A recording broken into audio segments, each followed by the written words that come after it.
Anything to be worried about. You know you're getting filmed right now.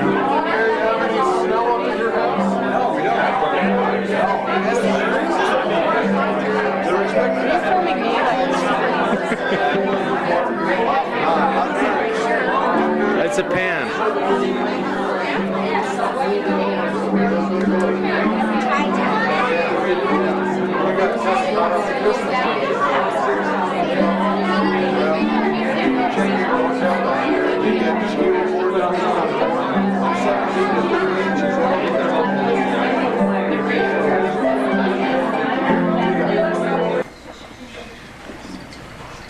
I'm Brian Bailey. I'm Leslie's youngest, and this is my wife, Jamie. We have a little one. He couldn't make it. So, that's right. I'm Chris Yost. This is my wife, Kira. We're attached to Leslie. She's one of our special ones, yes. Fred and Susan Yost, and we're so honored, Leslie, to have been invited here and to us. May the Lord bless you.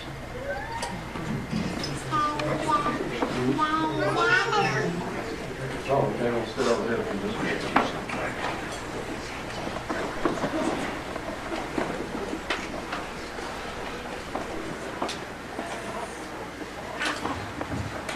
Can you hear me?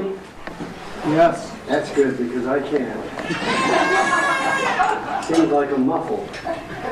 Maybe that's because my hearing aids aren't working or I'm not wearing them. I'm very pleased to be here and very pleased to welcome you on behalf of Reg and Leslie to this very auspicious and special occasion. As my wife indicated, our friendship goes back a long, long time. And we even knew Leslie, although I don't quite remember, when she was in high school, and we were acquainted with her parents. And of course, I've been a good friend of Reg's. I suppose he's one of my most, I'm going to say favorite friends. Sometimes I'm not sure about that, but certainly a marvelous friend, and I appreciated his acquaintance. And I feel very honored and very flattered and very frightened to be asked to do this night, and I certainly pray all goes well and that I have your faith and trust. A wedding ceremony is normally devoted to two purposes. The first is for all of us as friends of the bride and groom to meet and honor them and pay them our respects and wish them good wishes.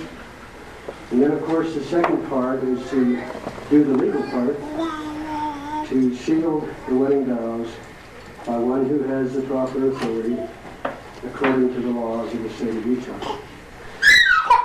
Now, it's also traditional in most marriage ceremonies for the person officiating to offer some words of advice and counsel. Quite frankly, I don't feel that presumptuous. Reg and I have joked over the years that he's exactly almost to the day 1 year older than I am. So I'm a little reluctant to advise my elder. I'm a little cautious about giving him any advice as to his marital route. But I would like to make a few comments that I hope will be appropriate. There are some in the audience I notice that are in my generation.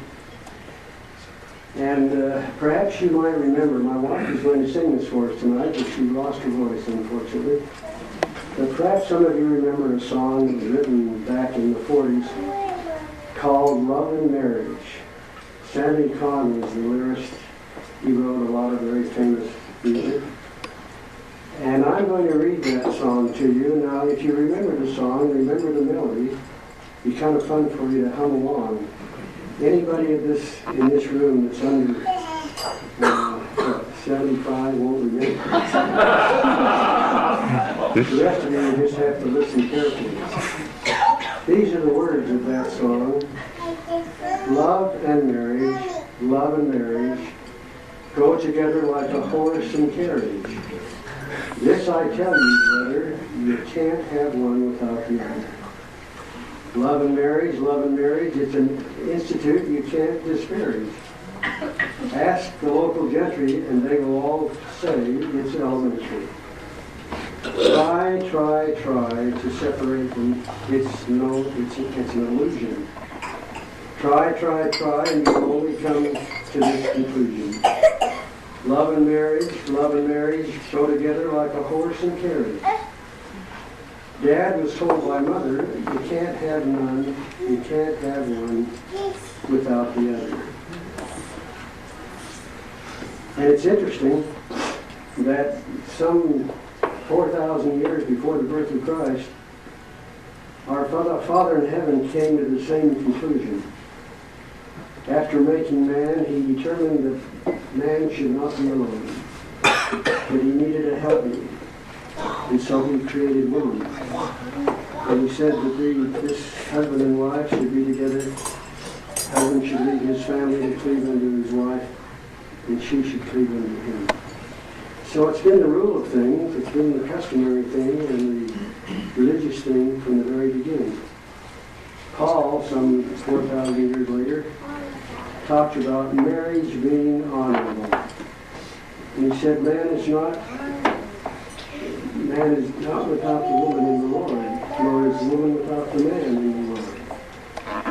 And Joseph Smith in our time said that the woman should delight in her husband, and the man should love his wife and pour out his heart. So the relationship is well established. It's firmly established. And it's something that's appropriate and proper, that the love and the marriage should follow the love.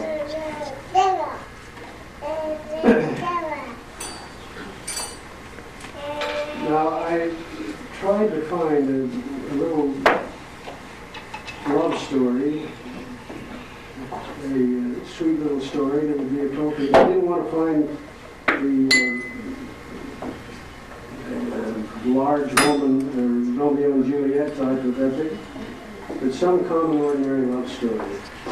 And I found in Tom Brokaw's book about the greatest generation, a little story about a woman and a man. His name was John and her name was Peggy.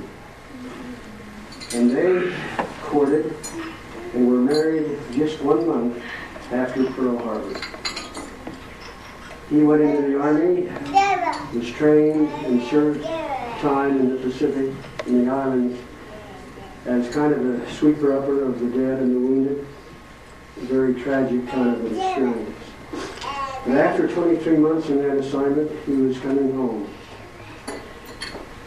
Now, going back a little bit in the story, when they were courting, they had developed a little four-pitch tune, which they called their love whistles.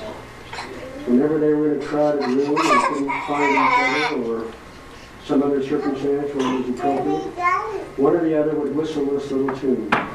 And that would be the signal that they were looking for each other. So, back to the story. He's scheduled to come home. She knows he's coming, but doesn't know the exact date. So on this particular day, when he does come home, she's in the kitchen making a welcome home sign to put up outside. And he walks down the street, up the steps of his home. As he gets to the top of the steps, he stops for just a moment. And then he whistles their love whistle.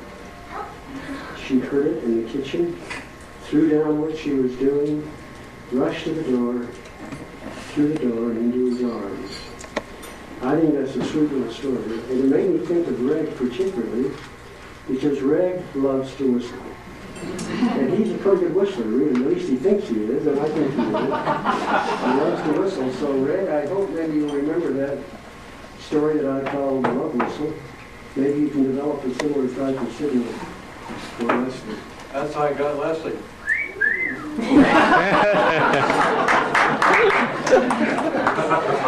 Well, I think the whistle is intended to be a little more solemn than that.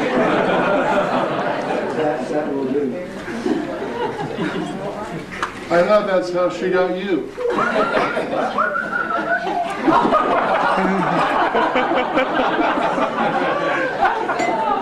Now the question is, who is he singing? All right. So that still have the now, the point of the story and the point of my quoting from Scripture and the point of the first story was that this is the right thing for Reg and Leslie to do. They found each other, they've fallen in love, they've had this marvelous awakening, newness, and now the marriage follows. We should all be very happy for them. I don't think there should be any concern on the part of any family member. This union will not replace any previous unions, will not take the place of. It's a new relationship, and a new family connection, new marriage to make. And it's a marvelous thing to do. And incidentally, there's a secondary benefit that maybe you wouldn't know for Reg and Leslie. In the doctor's office the other day, I was reading a magazine called Utah Health, and I read some interesting things. It says it was talking about love among the elderly or the older. And it says, love is healthy. Now, think about this. Possibly having more effect on your health than even diet and exercise. Married people may live longer than singles. When you first fall in love, your mind quickens, your skin radiates, and your energy soars. You feel calm and optimistic. The feeling of love is the feeling of being completely alive. And I think Reg and Leslie have experienced that, and that's one of the side benefits that's going to come in their marriage.